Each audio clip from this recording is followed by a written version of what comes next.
Mutiara Hikmah. Bismillah. Assalamualaikum warahmatullahi wabarakatuh. Alhamdulillahi wa kafa. Wassalatu wassalamu ala nabiyil mustafa wa alihi wa ashabihi wa man tabi'ahumul huda. Para pemirsa Rosyad TV yang dimuliakan oleh Allah, kali ini kita masih mengulas penjelasan surat Al-Baqarah ayat 168, 169 terkait tentang seruan Allah Subhanahu wa taala kepada manusia untuk memakan makanan yang halal lagi baik. Dan di episode kali ini kita akan mengangkat keberkahan di dalam makanan yang halal. Allah Subhanahu wa taala yang menyebutkan di dalam surat Al-Baqarah ayat 168, Ya ayuhan nas kulu mimma fil ardi halalan thayyiba. Wahai manusia, makanlah yang halal lagi baik yang ada di permukaan bumi. Ketika seorang hamba mendatangi apa yang telah diseru oleh Allah Subhanahu wa taala, yaitu memakan makanan yang halal lagi baik, niscaya Allah Subhanahu wa taala akan memberikan keberkahan pada makanan tersebut. Bukan hanya pada makanannya, tetapi pada fisiknya, ya pada kualitas ibadah seorang hamba. Ya begitu juga dengan kebaikan-kebaikan yang lainnya.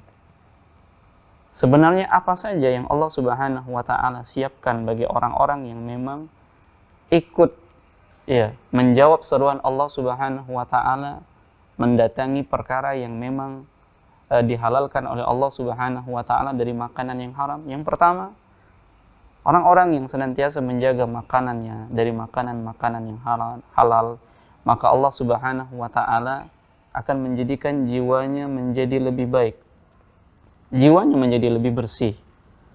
Hal ini sebagaimana yang dijelaskan oleh Nabi kita sallallahu alaihi wasallam, innal halala bayyinun wa innal harama bayyinun wa bainahuma umurun mushtabihat la ya'lamuhunna katsirun minan nas. Yang halal itu jelas, yang haram itu juga jelas, dan di antara keduanya ada perkara-perkara yang syubhat, perkara-perkara yang samar, yang sedikit manusia mengetahuinya.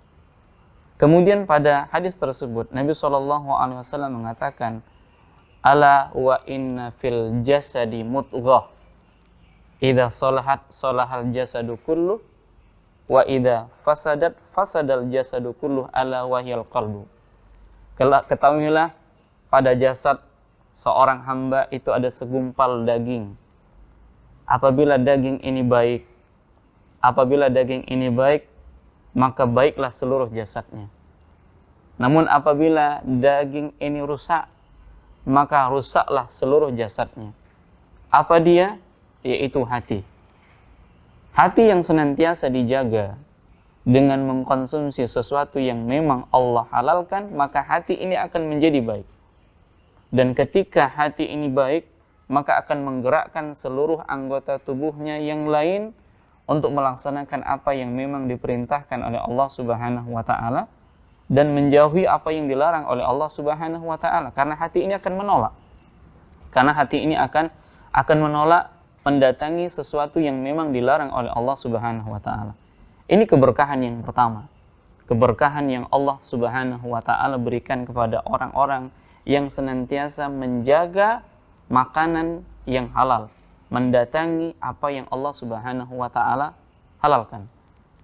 Kemudian yang kedua, para pemirsa Rosyad TV yang dimuliakan oleh Allah, mungkin kita pernah berdoa, kita beribadah kepada Allah Subhanahu wa taala.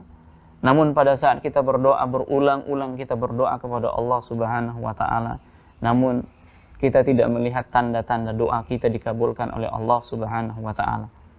Padahal Nabi kita sallallahu alaihi wasallam telah mengatakan, ma min muslimin yada'u bida'watin, tidaklah seorang muslim yang berdoa dengan satu doa, laisa fiha ithmun wala qati'atu rahmin, yang di dalam berdoanya dia tidak berbuat dosa, tidak melakukan dosa, dan tidak memutuskan tali silaturahim, kecuali Allah Subhanahu wa taala berikan 3 hal.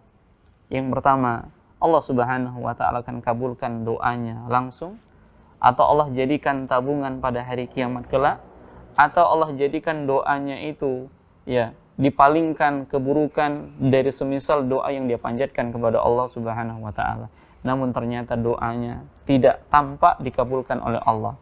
Apa sebabnya? Boleh jadi dia mengkonsumsi sesuatu yang diharamkan oleh Allah Subhanahu wa taala. Dengan demikian, mengkonsumsi ya makanan yang halal ini akan terkabulnya doa dan ibadah kita akan diterima oleh Allah Subhanahu wa taala. Nabi kita sallallahu alaihi wasallam mengatakan, "Innallaha ta'ala thayyibun, la yaqbalu illa thayyiban." Sesungguhnya Allah Subhanahu wa taala zat yang maha baik dan hanya menerima yang baik-baik. Lalu Nabi sallallahu alaihi wasallam menyebutkan kondisi ada seseorang. Thumma dzakara rajul yutilu safara ash'atha aghbara yamuddu yadayhi ila as-sama. Ya Rabbi ya Rabbi, wa mat'amuhu haramun wa mashrabuhu haramun wa malbasuhu haramun wa ghudhiya bi haram fa anna yustajabu lah. Nabi SAW menyebutkan bahwasanya ada seorang yang dia melakukan perjalanan panjang, seorang musafir yang kondisi rambutnya berdebu, acak-acakan, lalu dia berdoa kepada Allah, menengadahkan tangannya ke atas langit sembari dia mengatakan ya Rabbi ya Rabbi. Akan tetapi apa kata Nabi SAW? Makanannya haram, kemudian minumannya haram, pakaiannya haram yang dia gunakan, dan dia tumbuh dengan harta yang haram. Bagaimana mungkin doanya akan dikabulkan oleh Allah Subhanahu wa taala? Dan ternyata di antara keberkahan dari makanan yang halal, Allah Subhanahu wa taala akan mengabulkan doa-doa kita dan ibadah-ibadah kita diterima oleh Allah Subhanahu wa taala. Maka jagalah ya makanan-makanan yang halal yang Allah Subhanahu wa taala berikan kepada kita. Kemudian yang ketiga, di antara keberkahan dari makanan yang halal, maka ini akan mendatangkan kebersihan jiwa, ketenangan hati. Ya, ketenangan hati, kebaikan, kedamaian. Karena pada dasarnya ketika seseorang itu sudah jatuh dalam perkara yang haram, memakan makanan yang haram, dia tidak akan tenang. Dan ketika dia melakukan perkara yang baik, hatinya menjadi tenang. Ya, hatinya menjadi tenang. Nabi SAW mengatakan, Al-birru matma'annat ilaihi nafsu watma'anna ilaihil qalbu. Kebaikan itu yaitu yang menyebabkan hati dan jiwa ini menjadi tenang. Dan kebaikan itu bisa didapatkan dengan cara mengkonsumsi sesuatu yang memang dihalalkan oleh Allah Subhanahu wa taala. Tenang jiwanya. Dia akan mengalami kegelisahan ketika dia mengkonsumsi sesuatu yang diharamkan oleh Allah. Karena memang benar, orang yang mendatangi apa yang Allah anjurkan, apa yang Allah perintahkan, maka dia akan mendapatkan ketenangan, dan dia merasakan ketenangan ketika dia mengkonsumsi sesuatu yang dihalalkan oleh Allah Subhanahu wa taala.